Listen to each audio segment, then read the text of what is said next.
২৩৫ কোটি টাকার মালিক শাকিব খান। শাকিব খান মানেই আলোচনা, দেশের শীর্ষ নায়ক বলে কথা।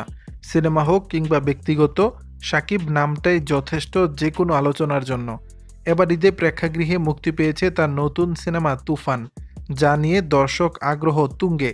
জানা গেছে ঢাকাই সিনেমার এই সুপারস্টার ২০ মিলিয়ন ডলারের মালিক, যেটি বাংলাদেশি টাকায় ২৩৫ কোটি ৭,৮৪,০০০ টাকারও বেশি।